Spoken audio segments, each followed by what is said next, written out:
चलिए आप लोग नेक्स्ट क्वेश्चन पाइए। नेक्स्ट क्वेश्चन में आप लोग देखिए, बहुत ही अच्छा और आपके एग्जाम्स के लिए बहुत ही इंपॉर्टेंट है। हम आशा करते हैं कि आप लोग ये क्वेश्चन जानते भी होंगे। देखिए इसमें क्वेश्चन में है कि गो बैक साइमन। बोलिए पीछे से बोलो, इसका क्या आंसर होगा? बोलो बोलो बोलो बोलो, क्या होगा? गो बैक साइमन का मतलब होता है साइमन वापस जाओ। दोस्तों आपको पता है कि साइमन कमीशन जो है, साइमन कमीशन जो है 3 फरवरी 1928 को भारत आया था, पता है ना। ये 1927 में चला था, ब्रिटेन से चला था। सर जॉन साइमन की अध्यक्षता में 7 सदस्यीय दल, 7 गो जो है सदस्य लोग थे, 7 सदस्य लोग थे, मेंबर लोग थे। 7 सदस्यीय दल जो सर जॉन साइमन की अध्यक्षता में जाकर के एक टीम बनाई गई थी, ठीक है। संवैधानिक दृष्टिकोण से संवैधानिक मसौदा कह सकते हैं, ये जाकर के भारत में आया था, ठीक है। अब यहाँ पर प्रश्न है कि साइमन कमीशन की जरूरत क्यों पड़ा। दोस्तों आपको पता है कि 1919 में एक एक्ट बना था जिसको बोलते हैं रॉलेट एक्ट। क्या बोलते हैं? Rowlatt act. और रॉलेट एक्ट जो बना था तो इसी के चलते आपका हुआ था 13 अप्रैल 1919 को क्या हुआ था बाबू? जालियांवाला बाग हत्याकांड। तो जालियांवाला बाग हत्याकांड जब हुआ तो इसमें बहुत सारे लोग मारे गए। इस एक्ट के तहत जो है किसी भी व्यक्ति पर संदेह अगर होता था उसको पकड़ करके ले जाकर के जेल में बंद कर दिया जाता था, और ऐसा ही हुआ। डॉक्टर सत्यपाल सिंह और सैफुद्दीन किचलू, नोट कर लीजिएगा, डॉक्टर सत्यपाल सिंह और सैफुद्दीन किचलू, ये 2 आदमी को गिरफ्तार करके किसी अज्ञात स्थान में जेल में बंद कर दिया गया था। और इन्हीं दोनों को छुड़ाने के लिए ये जाकर के 13 अप्रैल है ना 1919 को जाकर के जालियांवाला बाग में एक शांतिपूर्ण सभा बुलाई गई थी। हुआ क्या? जनरल ओडायर द्वारा 73 लोगों पे गोलियां चलवा दी, इससे बहुत सारे लोग मारे गए, ठीक है। अब यहाँ पर जो है ध्यान देने योग्य बात यह है कि यहाँ पर वही वर्ड है, इसमें कहा गया था गो बैक साइमन। मतलब इसमें कहा गया था जब इसका एक्ट बना, काला कानून जिसको कहा जाता है, रॉलेट एक्ट को, और इसको हंटर कमीशन बनाया गया था जांच के लिए, ठीक है। हंटर कमीशन बनाया गया था जांच के लिए। तो हंटर कमीशन जब बनाया गया था तो उसमें कहा गया था कि अब कोई भी कमीशन अगर भारत में बनेगा तो भारत में अगर आएगा तो उसमें भारतीयों को भी शामिल करना क्या है? अनिवार्य है। लेकिन ऐसा नहीं हुआ। ये जब 7 गो सदस्य जब आया उसमें देखा गया कि कोई भी इसमें सदस्य भारतीय नहीं है, ठीक है। इसलिए जा करके गो बैक साइमन मतलब साइमन वापस जाओ के नारे लगाए गए, है ना। अब यहाँ पर क्वेश्चन उठता है कि साइमन गो बैक का नारा इनमें से किसके द्वारा दिया गया था? हाँ बोलिए। हाँ, कुछ लोगों का सही आंसर मिल गया हमको, ठीक है। कुछ लोगों का सही आंसर मिल गया, है ना। बोलो, आप बोलो, ठीक है, बहुत अच्छा। तो ये जो है इसका सही आंसर जो होगा यूसुफ मेहर अली होगा। यूसुफ मेहर अली जो है जा करके आपको 1921 में ही, है ना, 1921 में ही आपको जा करके यूसुफ मेहर अली नहीं जा करके 1928 में जा करके इन्होंने कहा था गो बैक साइमन, यानी कि गो बैक साइमन का नारा जो है यूसुफ मेहर अली के द्वारा ही दिया गया था। और इनके द्वारा जो है 1942 आप देखे होंगे, 1942 में जब क्विट इंडिया मूवमेंट, भारत छोड़ो आंदोलन जब स्टार्ट हुआ था तो उनके द्वारा एक और जो है पॉपुलर जो है नारा लगा जिसको बोलते हैं भारत छोड़ो, है ना। क्या बोलता है? भारत छोड़ो। तो भारत छोड़ो का नारा भी जो है यूसुफ मेहर अली के द्वारा ही, और go back Simon go back का नारा भी जो है यूसुफ मेहर अली के द्वारा ही। ये जाकर के 1921 में जो है आपको मौलाना हसरत मोहानी का नाम सुने होंगे। मौलाना हसरत मोहानी साहब ने क्या किए थे कि भगत सिंह का नाम आप सुने होंगे। भगत सिंह ने जाकर के इनकलाब जिंदाबाद का नाम सुने होंगे।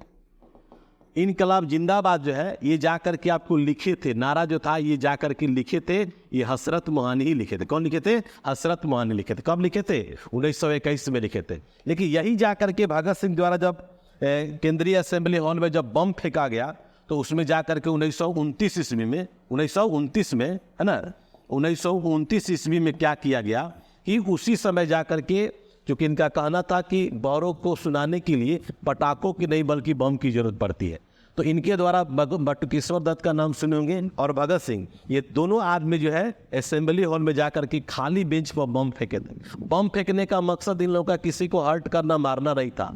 मकसद इन लोगों का था, ठीक है, कि बहरों को सुनाया जाए, ठीक है, और वहीं पर जाकर के इनकलाब जिंदाबाद के नारा लगाए। ऐसा नहीं है कि बम फेंक करके और ये लोग जो है कि भाग गया, ऐसा नहीं है, ठीक है ना, ऐसा नहीं है। वहीं पर जाकर के गिरफ्तारी दिए और गिरफ्तारी देने के बाद जो है जाकर के कहा गया कि ऐसा क्यों हुआ था। जब कोर्ट में जब बोला गया तो उन्होंने यही जवाब दिया कि बहरों को सुनाने के लिए बम की, पटाखे को नहीं बल्कि बम की आवश्यकता होती है, ठीक है। तो ये जो है इनकलाब जिंदाबाद जो लिखे हैं उनका नाम है हसरत मोहानी, और उनको लयबद्ध कौन किया है, तो लयबद्ध किया है भगत सिंह के द्वारा। यूसुफ मेहर अली ने 2 जाकर के नारा दिया, यानी कि भारत छोड़ो का भी नारा दिए और जाकर के गो बैक साइमन का भी नारा दिए। एक आपको राम प्रसाद बिस्मिल भी नाम सुन लीजिए दोस्तों। आपको याद होगा 9 अगस्त 1925 की घटना आपको याद होगा। 9 अगस्त 1925 को काकोरी कांड हुआ था। क्या हुआ था? काकोरी कांड, है ना। 9 अगस्त 1925 को काकोरी कांड क्यों हुआ था? उत्तर प्रदेश का नाम सुने होंगे, सहारनपुर रेल लाइन का भी नाम सुने होंगे। काकोरी एक स्टेशन है। तो हमारे भारतीय नौजवानों के पास जो है बम बनाने के लिए, हथियार खरीदने के लिए, मतलब किसी भी तरह का अगर वेपन्स अगर खरीदना तो उनके पास पैसे नहीं थे। तो इन लोगों ने प्लान बनाया। राम प्रसाद बिस्मिल, रोशन आरा, अप्रत्यक्ष रूप से जाकर के आपको भगत सिंह भी थे, है ना, चंद्रशेखर आज़ाद भी थे। तो ये लोग जाकर के एक प्लान बनाया कि क्यों नहीं ऐसा किया जाए कि अंग्रेजी खजाने को ही लूट लिया जाए। बात समझा रहे ना, अंग्रेजी खजाना। क्योंकि भारत का पहले जो है मुर्शिदाबाद का नाम सुने, जो कलकत्ता में पड़ता है, तो जाकर के भारत का पूरा खजाना जो है जाकर के मुर्शिदाबाद पे ही जाकर के पैसा जाता था। पूरे भारत भर का पैसा वही जाता था, ठीक है, मुर्शिदाबाद। तो ये जो है उसमें जाकर के ट्रेन को सब प्लानिंग बना लिया कि जैसे वो ट्रेन जो है स्टेशन पर रुकेगी, चैन पुलिंग हम लोग करेंगे और चैन पुलिंग करने के बाद जाकर के हथौड़ा से मारेंगे और मार करके आपका पूरा पैसा लेकर के वहाँ से हम लोग भाग जाएंगे। दोस्तों ऐसा ही हुआ। उसके मुख्य जो आरोपी जो है राम प्रसाद बिस्मिल, रोशन आरा का नाम सुने होंगे, अशफाकुल हक का भी नाम सुने होंगे। तो ये जाकर के इसको मुख्य आरोपी थे, ठीक है, मुख्य आरोपी थे। और ये लोग पैसा ले करके और भाग गया, लोग जंगल में भागे। उसमें साथ में आपको जो भगत सिंह नहीं थे, चंद्रशेखर आज़ाद थे। उसमें राम प्रसाद बिस्मिल जो है चंद्रशेखर आज़ाद को 100 रुपये दे रहे थे कि आज़ाद ही बोलते थे, उनका पूरा नाम नहीं, चंद्रशेखर आज़ाद नहीं, ठीक है ना। तो आज़ाद ही बोले, आज़ाद ये आप 100 रुपये रख लो। लेकिन उस समय 100 रुपये का बहुत बड़ा महत्वपूर्णता थी। आज़ाद ने बोला कि नहीं, ये जो है भारत में क्रांतिकारी करने में ये काम आएगा, मेरे इसके लिए कोई ज़रूरत इसका नहीं है। बहुत सारे भारतीय क्रांतिकारी ऐसे नेता आपको मिलेंगे, लीडर मिलेंगे, युवा वर्ग के लोग मिलेंगे। उनका कहना था कि जब भी मैं मरूंगा अपनी गोलियों से मरूंगा, अंग्रेजों के गोलियों से नहीं मर, ठीक है, समझ में आ रही है बात को। तो अंग्रेजों को गोलियों से नहीं बल्कि स्वयं का गोलियों से मरूंगा। अल्फ्रेड पार्क का नाम सुनेंगे, जो इलाहाबाद में है। वहीं पर जाकर के चंद्रशेखर आज़ाद बेचारे वहीं पर जाकर के लास्ट में उनको घेर लिया गया था और लास्ट में उनके पास गोली एक बची थी और अपने ही गोली से जाकर कमिटेड सुसाइड की आत्महत्या कर ली।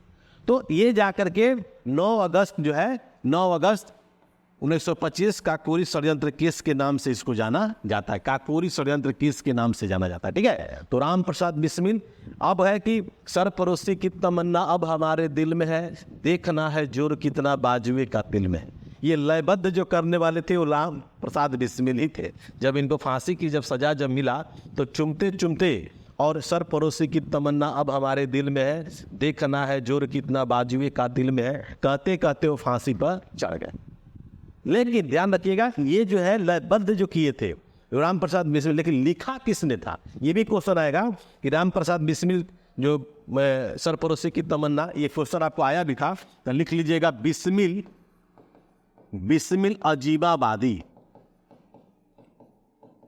बिस्मिल अजीमाबादी के द्वारा जो है जाकर के सरफरोशी की तमन्ना अब हमारे दिल में है, देखना है जोर कितना बाजुए का दिल में है।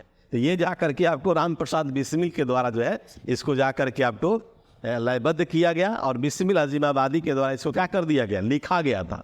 तो राम प्रसाद बिस्मिल के बारे में भी आपको नारा बता दिए। उनको जाकर के 1927 ईस्वी में राम प्रसाद बिस्मिल को, हालांकि रोशन आरा अशफाकुल ये सब जितने भी जो लोग थे इनको जाकर के 1926 में ही फांसी की सज़ा दे दी गई थी, लेकिन राम प्रसाद बिस्मिल को जाकर 1927 में फांसी की सज़ा मिला। ठीक है, यूसुफ मेहर अली के बारे में भी आपको बता दिए, भगत सिंह के बारे में भी आपको बता दिए। भगत सिंह मतलब भसु और रा, ये ट्रिक है भसुरा, क्या है भसु और रा, बीच बीच में आप लोग को ट्रिक भी बताते रहते हैं। भसुरा का मतलब होता है भगत सिंह, सुखदेव और राजगुरु, है ना। इन तीनों की फांसी की सजा मिला था 23 मार्च 1931 को मिला था। कब मिला था? 23 मार्च 1931 को। इसी को कहा जाता है भसुरा। ठीक है ना। तो बहुत ऐसे ऐसे आपको जो है कि मिलेंगे। और जब साइमन कमीशन जब आया था, जब इंडिया में जब आया था तो लाहौर में गया। जब लाहौर में गया तो उसका नेतृत्व कौन कर रहे थे? लाला लाजपत राय ही कर रहे थे। ठीक है, तो लाला लाजपत राय जो है उसी में जाकर अगुवाई कर रहे थे। गो बैक साइमन, साइमन वापस जाओ, जिंदाबाद, मुर्दाबाद, ये सब कर रहे थे। अंग्रेज लोग क्या किया, इनको टारगेट कर लिया लाला लाजपत राय को। ये गरम दल के नेता में से एक थे, है ना। और इनको टारगेट किया, और टारगेट करने के बाद जो है कि बहुत गंभीर रूप से जाकर के अंग्रेजों की लाठी से चोटिल हुए, जिसमें अंततोगत्वा इनको क्या हुआ? मृत्यु हो गई। मरने से पहले पता है क्या बोले थे? मरने से पहले बोले थे कि मेरे शरीर पर पड़ा हुआ एक एक लाठी का प्रहार अंग्रेजों का कफन कील बनकर साबित होगा। और मैं बता दूं कि लाहौर में जब साइमन कमीशन का नेतृत्व जब कर रहे थे, उसी भीड़ में हमारे भगत सिंह भी थे। जब अंग्रेजों की लाठी से जब मार खाए, लाला लाजपत राय चोटिल हुए, तो वही जाकर के भगत सिंह वहाँ से मिट्टी उठा करके अपने माथे पर तिलक लगाया और बोले तुमको 30वां दिन तुमको गोली मारेंगे। और सैंडर्स हत्याकांड का नाम सुने होंगे, सैंडर्स हत्याकांड, है ना। वही जाकर के भगत सिंह के द्वारा जो है नाम सुने होंगे, भगत सिंह और सुखदेव का भी नाम सुनेंगे। दोनों लोग जो है सैंडर्स को मारने के लिए गया था, और जैसे ही सैंडर्स जो है जाकर के अपने आवास ले निकल रहा था, ये लोग साइकिल से था और सैंडर जो है बुलेट से था, आपको बता देते हैं। उसी बुलेट पर जो है जाकर के तड़ तड़ गोली जाकर के द्वार पर ही जाकर के मार दिया था। ठीक है, और आप लोग इसके बहुत लंबा अगर कहानी खिस्सा बताएंगे तो बहुत लंबा चला जाएगा। और डिटेल्स जो आप ऑब्जेक्टिव पढ़ाते हैं तो ऑब्जेक्टिव जानिए, इसका डिटेल्स में आप लोग को जब सब बता दिए हैं और पढ़ाते हैं तो वहाँ कहानी निकाल करके, चैप्टर निकाल करके, जो बैक का जो आपका जो नोट्स जो बनाए होंगे उसको निकाल करके देखिए, बहुत अच्छा से पढ़ाया है। ठीक है, तो लाला लाजपत राय बेचारे, उनकी देहांत हो गई। लेकिन लाला लाजपत राय के बारे में आप लोग जानते हैं, लाला लाजपत राय 1920 में जाकर के AITUC, AITUC, all India trade union Congress, है ना, all India trade union Congress, all India trade union Congress का स्थापना जो 1920 में हुआ था। और इसके पहले जो है अध्यक्ष बनने हमारे कौन है? लाला लाजपत राय। इनका एक बहुत अच्छा जो है बुक जो है अनहैप्पी इंडिया, लिख लीजिएगा, अनहैप्पी। ये आपका पिछला जो है दरोगा में पूछा था, अनहैप्पी इंडिया।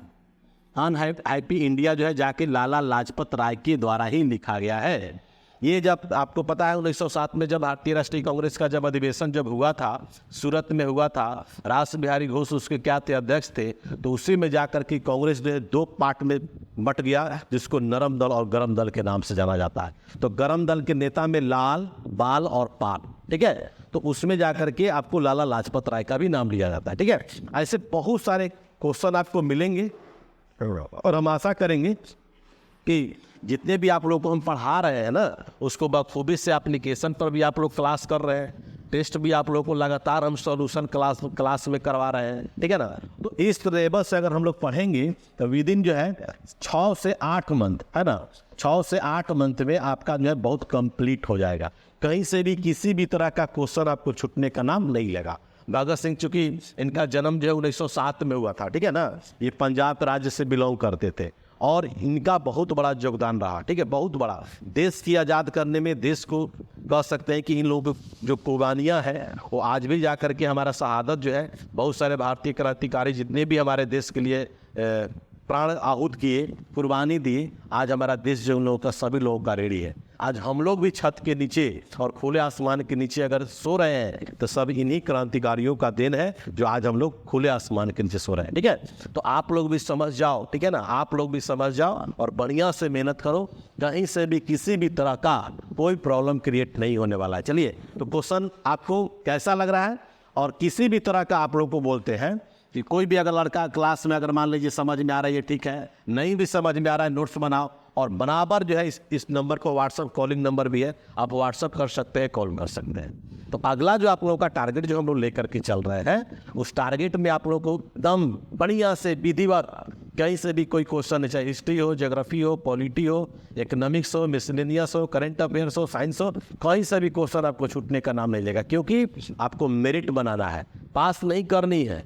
ठीक है ना, पास करने से कोई मतलब नहीं है। इसलिए बढ़िया से मेहनत करिए, और खास करके राकेश सर के द्वारा जो भी कंटेंट अगर दिए जाते हैं, और जो अगर बच्चे अगर टेलीग्राम से आप लोग नहीं जुड़े हो, सब लोग आप लोग जुड़ जाओ, वहाँ पर एक से एक अच्छे जा करके कंटेंट आपको हम डालने का काम करते हैं। ठीक है, तो चलिए हम लोग मिलते हैं नेक्स्ट क्वेश्चन की ओर। ठीक है, अब कभी मत बोलना गो बैक साइमन। ठीक है, अब कभी मत बोलना गो बैक, ये नारा है। कभी गो बैक साइमन क्या एक नारा है, किसके द्वारा? यूसुफ मेहर अली के द्वारा। ठीक है, तो चलिए हम लोग नेक्स्ट क्लास में चलते हैं, सॉरी नेक्स्ट क्वेश्चन पे चलते हैं। तब तक से आप लोग नोट्स इसका आप लोग नोट कर लीजिए।